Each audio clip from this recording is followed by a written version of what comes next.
Just went to go visit Huntsville, Alabama. It was nice. It was nice. It was alright. The weather was horrible. Not horrible, but the weather was trash. Closing. It was raining most of the time. Damn near every day. I think my last day was a good day. It was cold, so your boy did not dress appropriately. Oh, nice. I was gonna say it was raining too. Damn, bro. That was the closest we've ever been to each other, bro. But yeah, it wasn't bad. It wasn't bad.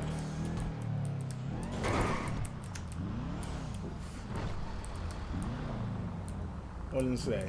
It was some crazy activity happened to me, bro.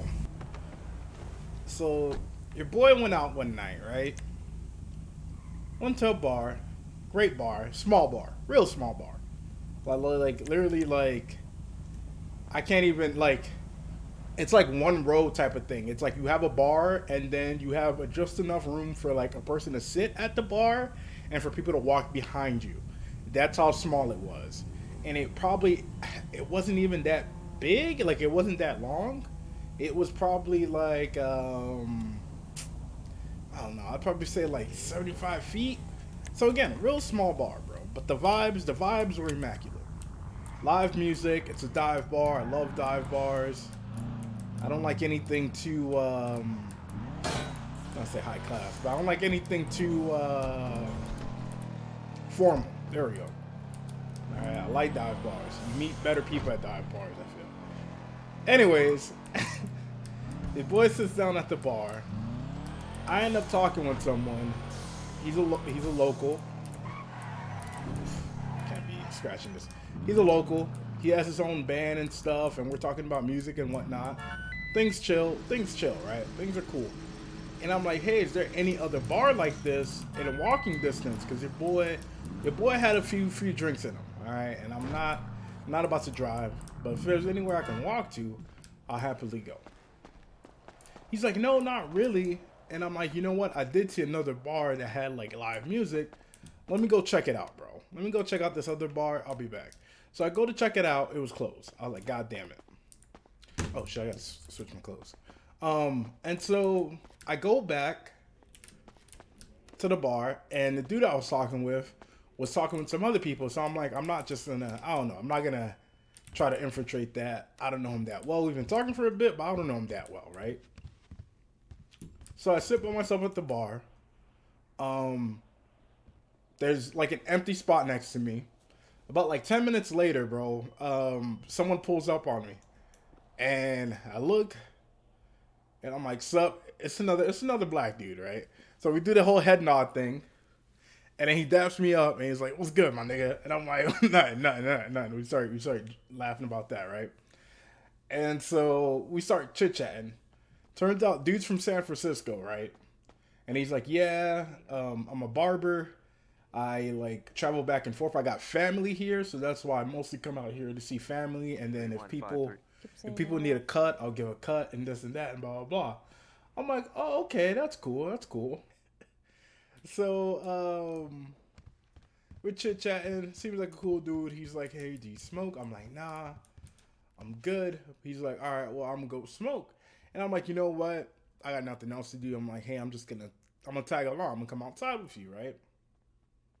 Um, so I go outside with him. And right when we're heading out, he sees a girl walking in, and he like tries talking to her, but the girl just wasn't having it, bro. The girl just wasn't having it, and I know why, because later on, because when she was like walking past him, I went back inside because I forgot something, and she went to the bathroom. So when I came back in, I was like, "Oh yeah, the girl you tried talking to, she just wasn't having it because she had to go use the bathroom." He's like, "Oh, I peeped."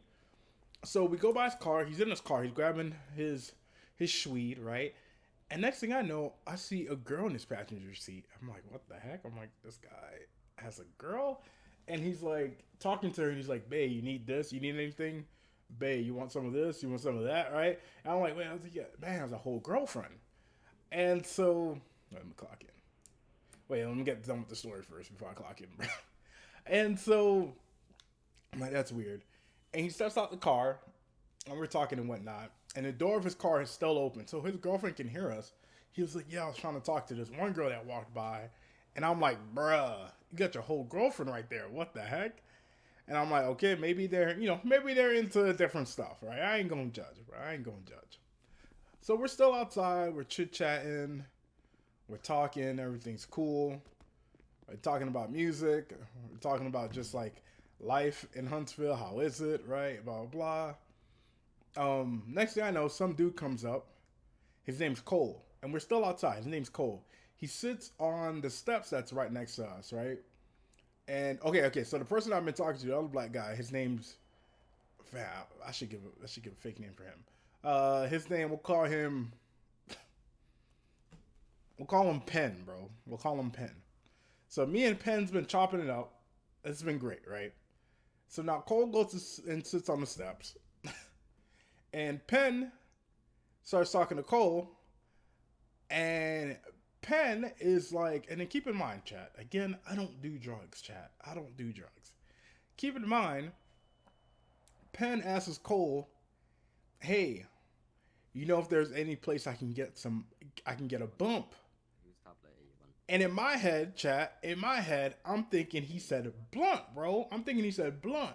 Because I didn't quite hear him. I just thought he said blunt. And Cole's like, actually, I sell. I'm like, oh, what a coincidence. Cole is also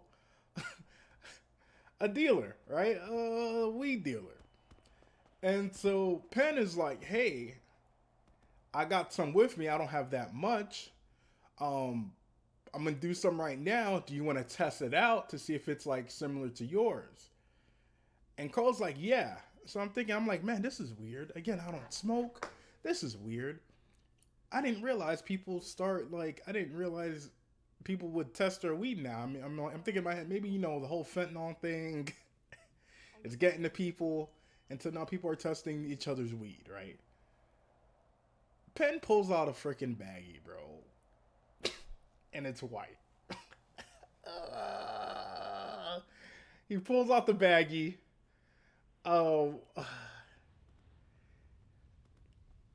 And he's like, yeah. I got this for, it's $75 a gram in San Francisco, but how much are you selling it for? And then Cole's like, oh, I sold $90 per gram. He's like, you know what, that's a little bit more expensive, but what can I do, right?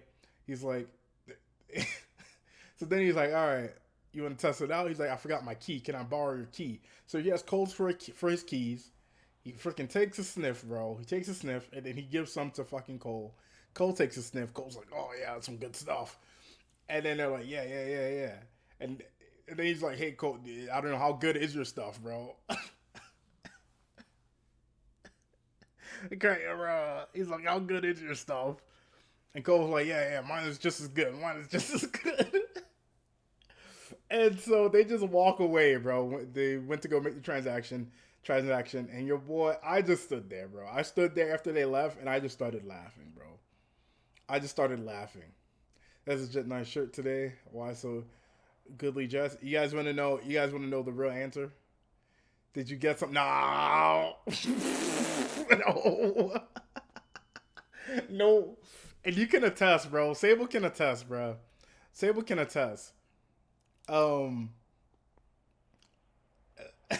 Your boy, during the whole trip, bro, I was joking around with Sable during the whole trip, bro.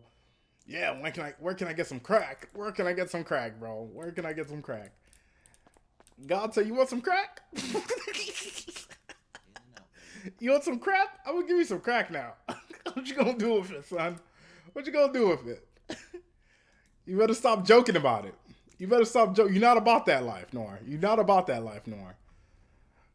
You're playing yourself.